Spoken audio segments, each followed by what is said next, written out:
कि हम राम के मंदिर के विरोधी नहीं है तो समर्थक हो, कहो राम भारत में नहीं पैदा हुआ और उसके नाम से मंदिर क्यों बन रही है। लेकिन जब बुद्ध का सारा अवशेष मिल रहा है, प्रमाण प्रूफ के साथ मिल रहा है, फिर इसको दबाने और छुपाने से छुपने की चीज है।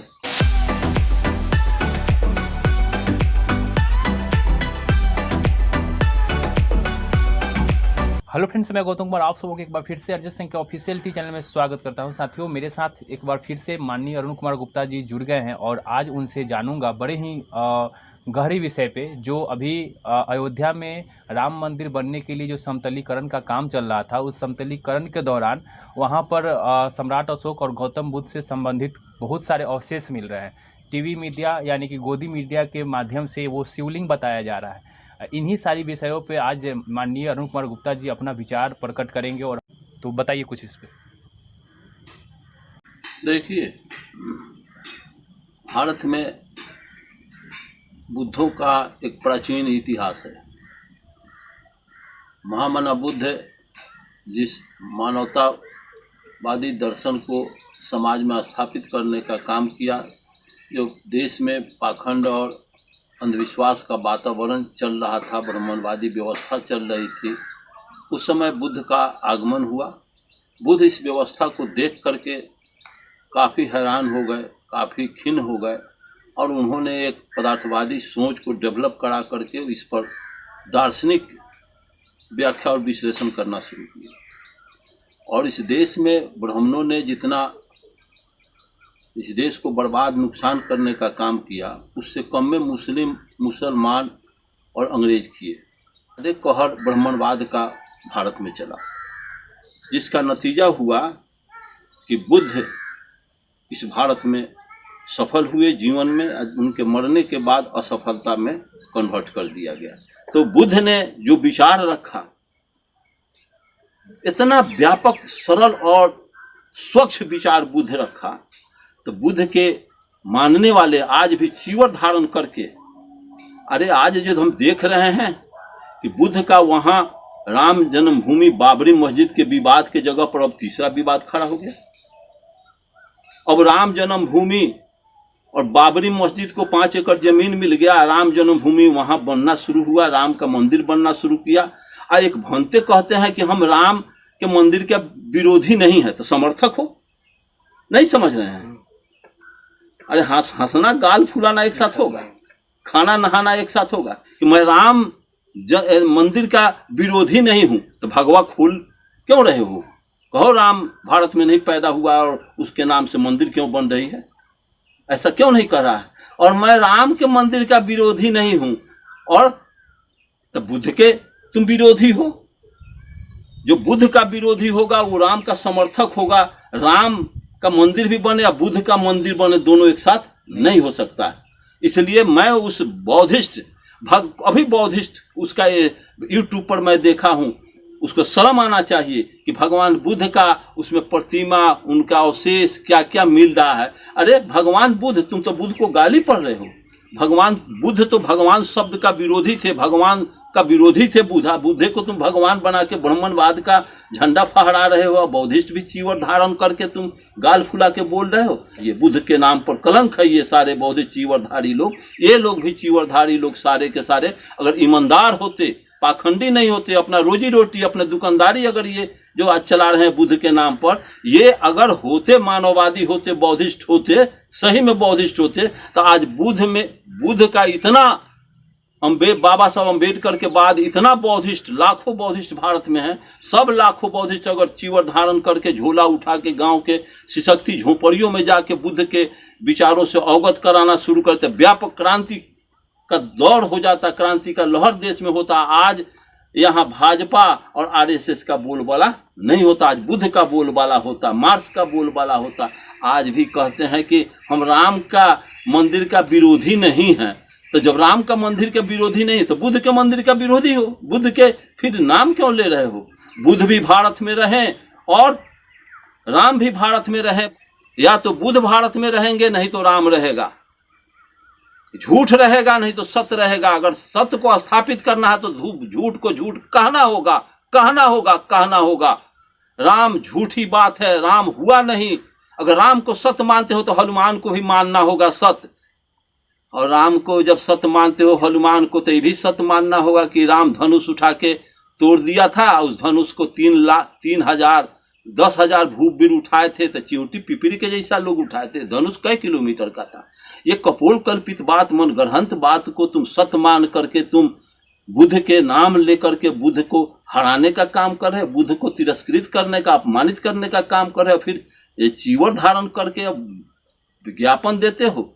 ज्ञानी आदमी, अरे वो अपना काम कर रहा है, तुम्हारे लोग भी सांसद बन करके बुद्ध विरोधी काम कर रहे हैं, अम्बेडकर विरोधी काम कर रहे हैं, संविधान विरोधी काम कर रहे हैं कि सत्य को स्थापित। इन लोगों से तो कहीं बेटर था ये ज्योति बसु का, उसका एक स्पीच आया था जिस समय ये श्वेत बाण रामेश्वर पर अनुसंधान चल रहा था, तो ज्योति बसु कहा था ये काल्पनिक चीज है, प्रकृति के अनेक प्रकार के प्रकृति के अंदर पत्थर हैं जो खोखला हैं, पानी पर रखने से तैर जाते हैं, वो राम वो वहाँ श्वेत बाण रामेश्वर नहीं बना था। ज्योति बसु का बहुत बेहतर स्पीच आया था इन आरएसएस के भाजपा विरोधी, उसका सत्य ज्योति बसु बोला था, इसके लिए बहुत विरोध हुआ।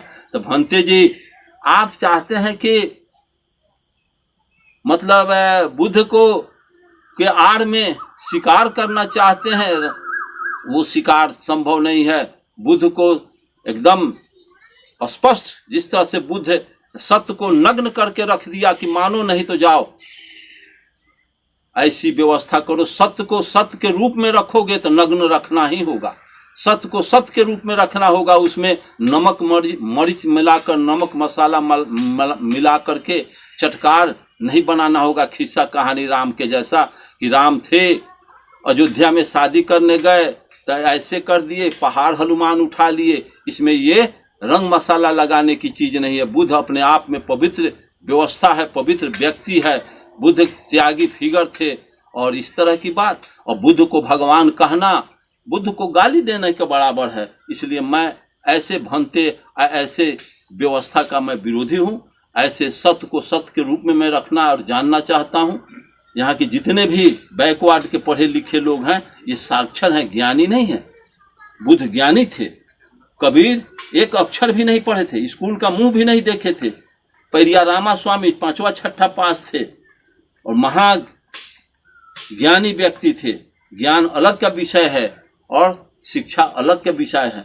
आज जितना बैकवर्डों में शिक्षित हो गए हैं, सिलेबस का पढ़ाई जितना सिलेबस के सब अज्ञानी पुरुषार्थहीन शिक्षा है। इससे पढ़ा लिखा आदमी कभी चेंजिंग नहीं ला सकता है। आज के सिलेबस से कोई ज्ञानी पैदा नहीं हो सकता है। इसलिए मैं चाहूँगा कि राम जन्मभूमि बाबरी मस्जिद का जो विवाद है वो विवाद झूठी विवाद है, और यहाँ मेजॉरिटी हिंदुओं का, जबकि यहाँ का बैकवर्ड दलित हिंदू है नहीं, इनको हिंदू बना करके इन्हीं के आड़ में ये शिकार करना चाह रहे हैं। इसलिए भारत में राम पैदा नहीं हुए तो फिर ये राम जन्मभूमि और ये राम का मंदिर बनाने का तो तुके बेतुका है। भाई तुम्हारे हाथ में सत्ता है, तुम झूठ को सत्य के रूप में कन्वर्ट करके बना लो। कि लोगों के हाथ में सत्ता आएगा तो फिर मंदिर पर विचार किया जाएगा, और वो मंदिर का क्या दशा होगा उस समय बताएगा। तो हमारे जो साथी हैं, जो विचार आपके जो सुन रहे हैं, वे ये भी जानना चाहते हैं कि आखिर ये जो अवशेष जो निकल रहे हैं, इस पे निर्णय क्या होना चाहिए, हम मूल निवासियों को क्या कदम उठाना चाहिए, कि क्या इस पे कार्रवाई होनी चाहिए, इसके बारे में भी कुछ बताएं। तो इसमें हमारे 300 क्या पढ़े लिखे हैं, ज्ञानी हैं, विद्वान हैं, पैसा वाले हैं।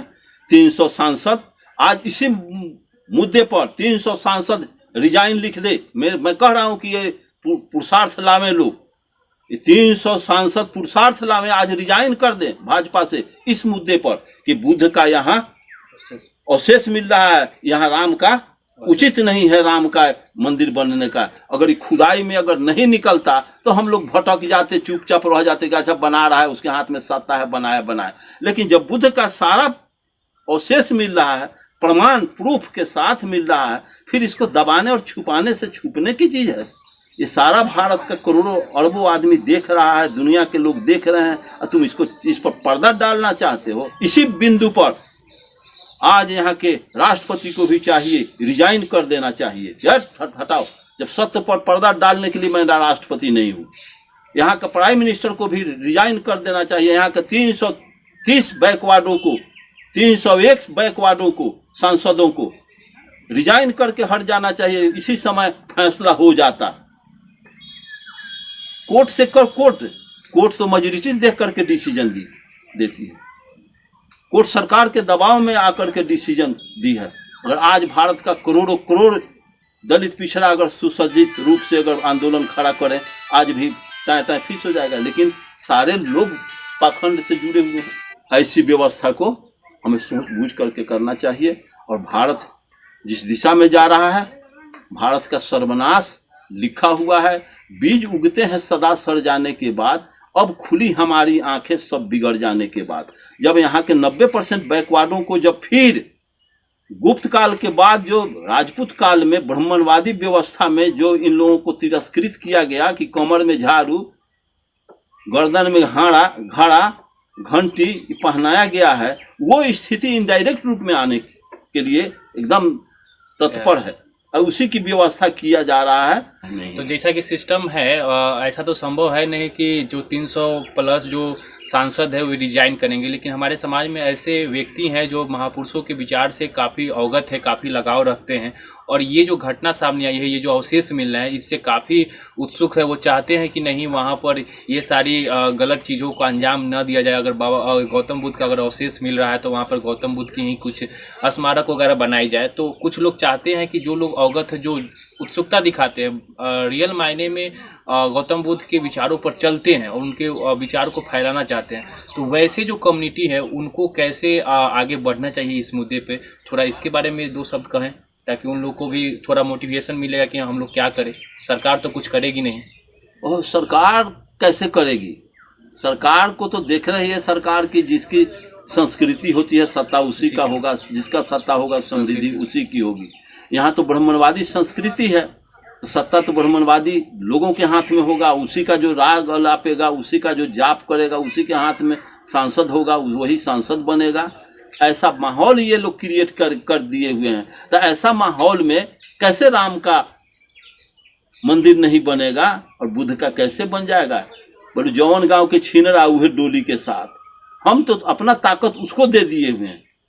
हम बुद्धवादी होकर के हम रामवादी को ताकत अपना दे दें तो वहां तो बुद्ध हार ही जाएंगे। इसलिए तो ऐसे माहौल में हम संपूर्ण बैकवर्डों को, संपूर्ण दलित पिछड़ों को सुसंगठित होकर के बनाने दो। शांतिपूर्ण ढंग से अपने 90% बैकवर्डों को गोलबंद करो और सत्ता हाथ में लो, अपना समाज बनाओ, जाति का दीवार तोड़ो। जाति का दीवार टूट जाएगा। मनुष्य में जाति जिसने बांटा है, यही जाति बांटने वाला आज उसका प्रतिनिधित्व कर रहा है। जाति मनुष्य में होती नहीं है। ये डोम चमार बना दिया, कोयरी कुम्हार बना दिया, कानू कलवार बना दिया, गुआर कुर्मी बना दिया। ये बनाया गया है और हमारी ताकत को छीन भिन करके हमारी ताकत का को पुरुषार्थहीन बना दिया और इसको क्या किया कि भजा करके अपने हाथ में सत्ता लेकर के मनचाहा जो कर रहा है। तो हमारे जितने भी राजनेता हैं, या राज्य में हो या केंद्र में हो, ये सारे के सारे मट्ठा के लिए जूता जूती कर रहे हैं आपस में और छाली ब्राह्मण को खिला रहे हैं। अपने घर जाना खा रहे हैं, समदर के उसको खिला रहे हैं। तो साथियों, बड़े ही शानदार तरीके से ये जो अवशेष मिल रहे हैं अयोध्या में गौतम बुद्ध और सम्राट अशोक से संबंधित, तो किस तरीके से हम लोगों को योजना बनाना है माननीय अरुण कुमार गुप्ता जी ने बनाया और क्यों हम लोग इस पे कुछ नहीं कर पा रहे हैं, उसके विषय में भी काफ़ी लंबे तर्क देकर आपको समझाने का प्रयास किया। तो आशा है आपको इस वीडियो से बहुत कुछ सीखने का मौका मिला होगा। और जिस तरीके से माननीय अरुण कुमार गुप्ता जी ने आप सभी से रिक्वेस्ट किया कि जो बनाना है बनाने दे, क्योंकि संस्कृति उनकी है, सत्ता उनका है और हम लोगों को अभी बहुत ज़रूरी है हम 90% अर्जक शोषित मूल निवासी गोलबंद हो, एक हो, तभी जाकर कुछ हो पाएगा, नहीं तो कुछ होने नहीं जा रहा है। तो वीडियो में इतना ही। वीडियो अच्छा लगा हो तो लाइक कीजिएगा और मेरे चैनल को सब्सक्राइब कीजिएगा और जितना हो सके इस वीडियो को लोगों में शेयर कीजिए ताकि लोग गोलबंद होने के लिए तैयार रहें। जय अर्जक।